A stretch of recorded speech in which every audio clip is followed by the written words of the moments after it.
أعوذ بالله من الشيطان الرجيم بسم الله الرحمن الرحيم السلام علیکم ورحمۃ اللہ وبرکاتہ یا اہل القرآن، کیسے ہیں آپ؟ میں امید کرتی ہوں آپ سب خیریت سے ہوں گے، صحت اور ایمان کی بہترین حالت میں ہوں گے، اللہ سبحانہ و تعالیٰ کی نعمتوں کے دل سے شکر گزار ہوں گے۔ زندگی میں آنے والی مشکلات، ہرڈلز، ان ایکسپیکٹڈ ایونٹس پہ مسکراتے ہوئے صبر کے ساتھ کہہ رہے ہوں گے الحمدللہ، نتھنگ ٹو کمپلین۔ الحمدللہ وما توفیقی الا باللہ۔ ہم نے دورہ قرآن پاک 2023 کا آغاز کیا۔ آج اللہ کی توفیق سے ہم پارہ نمبر 9 قال الملأ کو پڑھیں گے، اس کے بنیادی مضامین کو جانیں گے اور دیکھیں گے کیا ہے ہمارے اللہ کا پیغام آج ہمارے نام۔ نحمدہ ونصلی علی رسولہ الکریم، اما بعد فاعوذ باللہ من الشیطان الرجیم، بسم اللہ الرحمن الرحیم۔ ربی اشرح لی صدری ویسر لی امری واحلل عقدۃ من لسانی یفقہوا قولی۔ ربی زدنی علما، ربی زدنی علما، ربی زدنی علما۔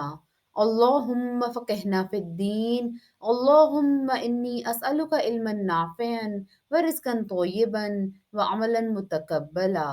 ربی یسر ولا تعسر وتمم بالخیر، آمین یا رب العالمین۔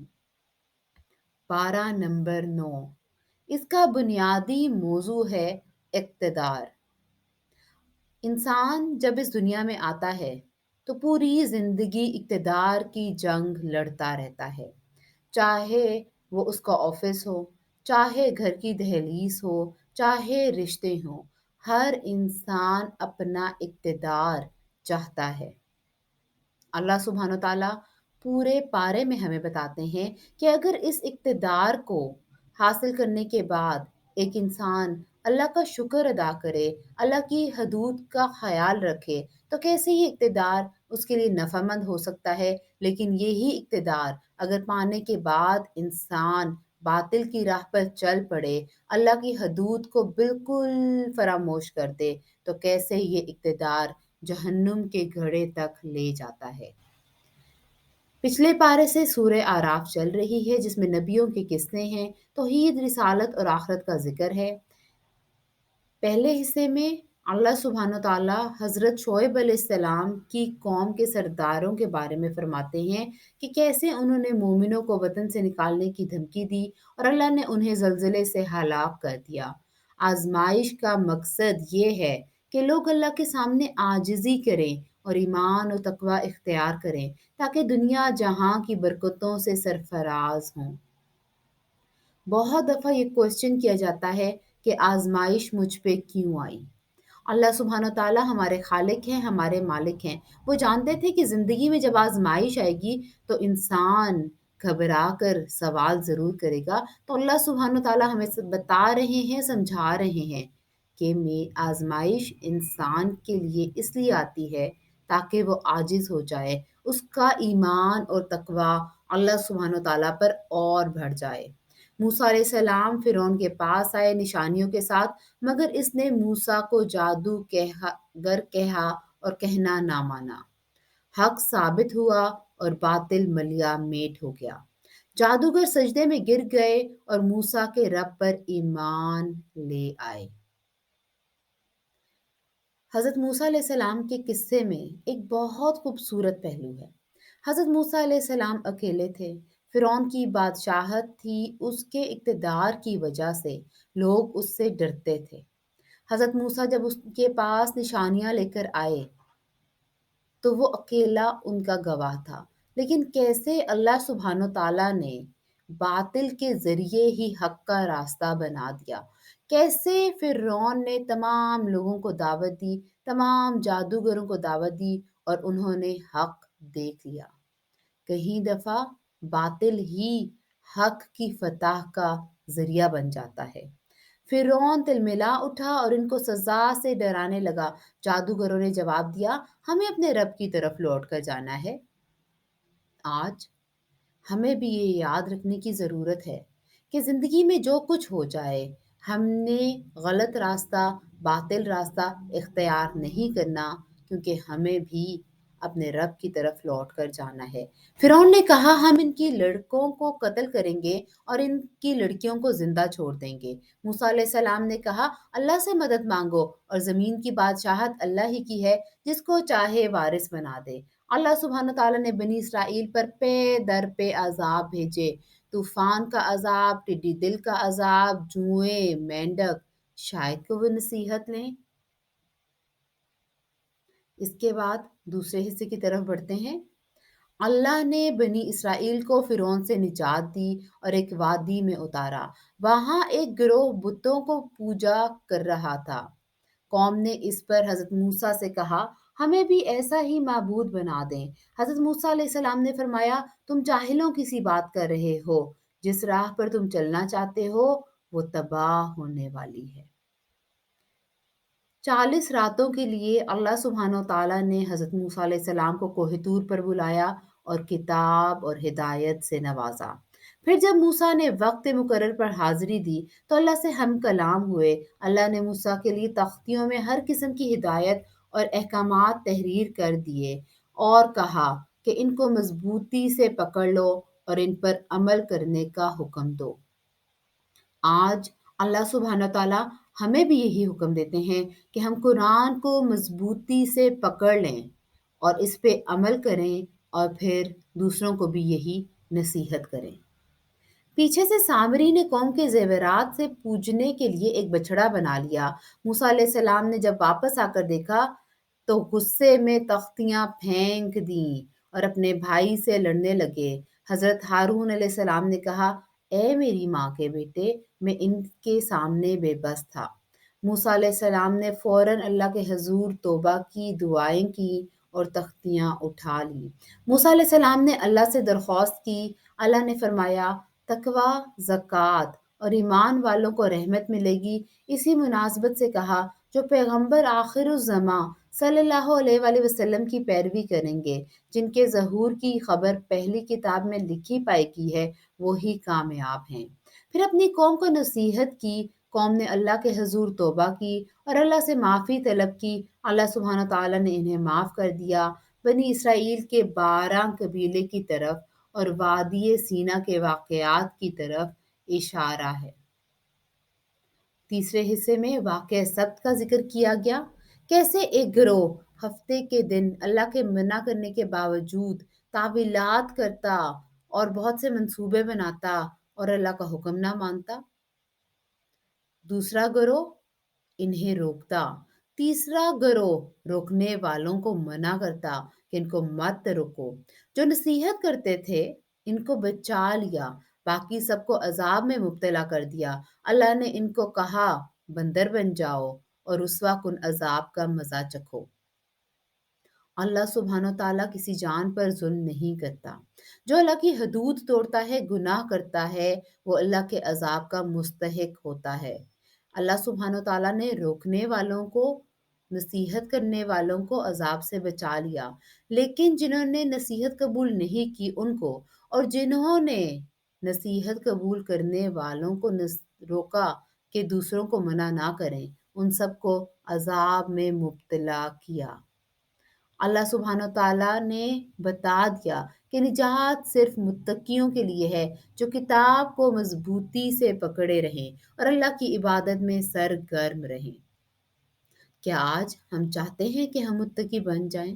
اگر ہم یہ چاہتے ہیں تو کتاب کو مضبوطی سے پکڑے رہنا اور اللہ کی عبادت کرنا اور پھر اس کتاب کے احکامات پر عمل کرنا بہت ضروری ہے۔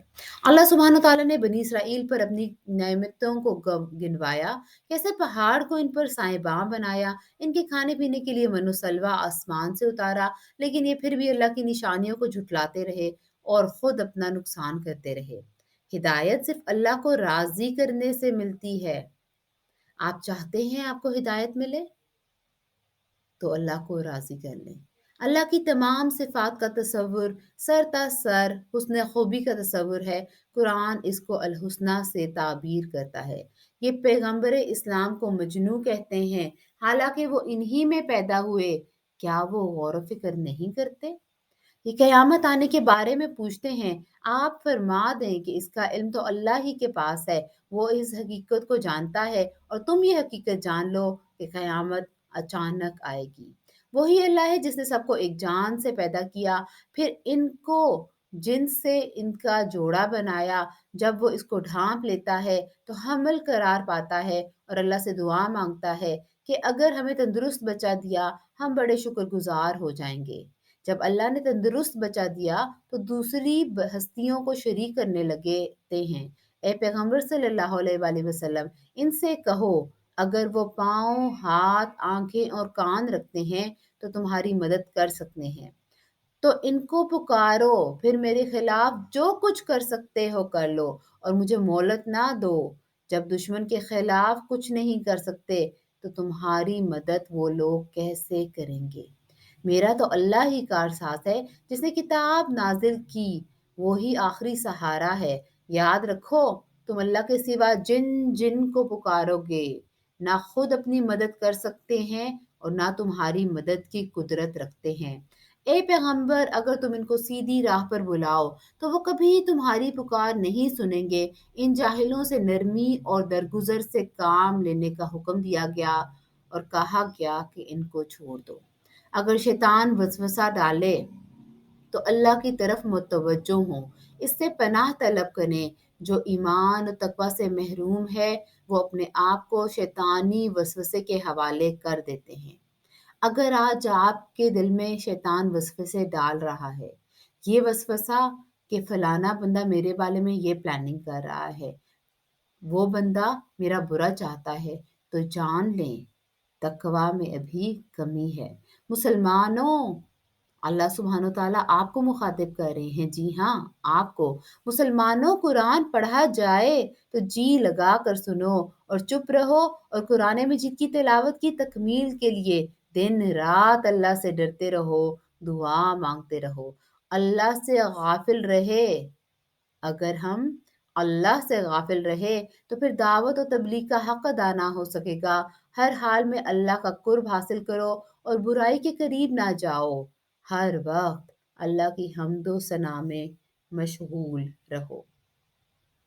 چوتھے حصے کا آغاز سورہ انفال سے ہوتا ہے، جو مدنی صورت ہے، 75 آیات پہ مشتمل ہے، 5299 حروف ہیں، 1243 الفاظ ہیں۔ اے پیغمبر، لوگ مال غنیمت کے بارے میں پوچھتے ہیں، یہ مال اللہ کا اور اس کے رسول کا ہے۔ اگر تم مومن ہو تو باہمی معاملات درست رکھو، اللہ کے اور رسول کی اطاعت کرو۔ مومنوں کی یہ شان ہے کہ جب اللہ کا ذکر ہوتا ہے تو ان کے دل دہل جاتے ہیں، اس کی آیات سنائی جاتی ہیں تو ان کا ایمان بڑھ جاتا ہے اور وہ اللہ پر بھروسہ رکھتے ہیں اور نماز قائم کرتے ہیں۔ ہم نے جو کچھ دے رکھا ہے اس میں سے ایک حصہ اللہ کی راہ میں خرچ کرتے ہیں، ایسے ہی لوگ سچے مومن ہیں۔ اللہ کے ہاں ان کے بڑے مرتبے، مغفرت اور عزت کی روزی ہے۔ تم نے اپنے پروردگار سے فریاد کی تو اللہ نے وہ سن لی اور کہا، 1000 فرشتوں سے تمہاری مدد کروں گا۔ یہ اس لیے ہوا کہ تمہارا دل قرار پائے، ورنہ مدد تو اللہ ہی کی طرف سے ہے، وہ غالب حکمت والا ہے۔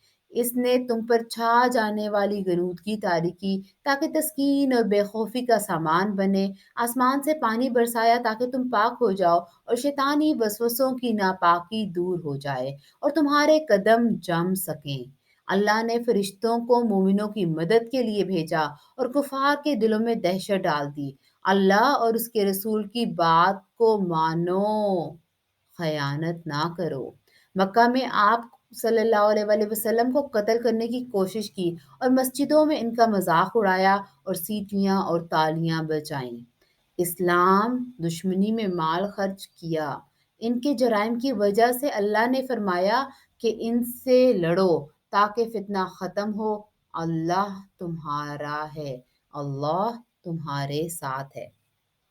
آئیے 12 پوائنٹرز دیکھتے ہیں۔ پہلے حصے میں ہم نے دیکھا سرداروں کی دھمکیاں، آزمائش کا مقصد کیا ہے، حضرت موسیٰ اور فرعون کے پاس حضرت موسیٰ کیسے فرعون کے پاس گئے، جادوگروں سے مقابلہ، آل فرعون پر عذاب۔ دوسرے حصے میں ہم نے دیکھا بنی اسرائیل کی بتوں کی فرمائش، 40 راتیں، بچھڑے کی پوجا، محمد صلی اللہ علیہ وآلہ وسلم کی اتباع، بنی اسرائیل کی 12 جماعتیں۔ تیسرے حصے میں ہفتے کی قوم کی آزمائش، واقعہ سبت کی طرف اشارہ، کتاب کے وارث کون ہیں، جانوروں کی طرح اولاد ملنے پر شرک، تبلیغ کے نکات۔ مال غنیمت اللہ کا اور اس کے رسول کے لیے ہے، یہ بتایا گیا۔ آخری حصے میں بدر کی جنگ کا تذکرہ کیا گیا، جنگی ہدایات دی گئیں، مشرکین کے جرائم بتائے گئے۔ پارہ نمبر 9 سے ہم نے عمل کی یہ باتیں سیکھی، خیر خواہی سے رب کا پیغام پہنچانا ہے، گزشتہ قوموں کے حالات سے سبق لینا ہے، کلام اللہ کو مضبوطی سے پکڑنا ہے اور لوگوں کو نصیحت کرنی ہے، مشکل میں صبر کی دعا مانگنا ہے اور قناعت اختیار کرنی ہے، سبیل الغی سے بچنا ہے اور سبیل الرشد کی طرف چلنا ہے، مقصد حیات پر نظر رکھنی ہے۔ اس پارے کی دعا، اس بارے میں بہت خوبصورت دعا ہے، ربنا افرغ علینا صبرا وتوفنا مسلمین، اے ہمارے رب ہم پر صبر انڈیل دے اور ہمیں حالت اسلام میں موت عطا فرما، آمین یا رب العالمین۔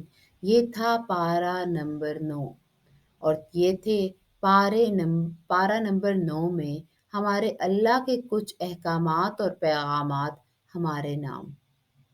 میں امید کرتی ہوں آپ اس سے مستفید ہوں گے، اللہ سبحانہ و تعالیٰ کی نعمتوں کے دل سے شکر گزار ہوں گے، زندگی میں آنے والی مشکلات پہ صبر کے ساتھ، تحمل کے ساتھ مسکراتے ہوئے اللہ کا شکر ادا کریں گے، اقتدار ملنے کے بعد بھی باطل کی طرف نہیں جائیں گے اور ہر حال میں صراط مستقیم پہ چلنے کی کوشش کریں گے۔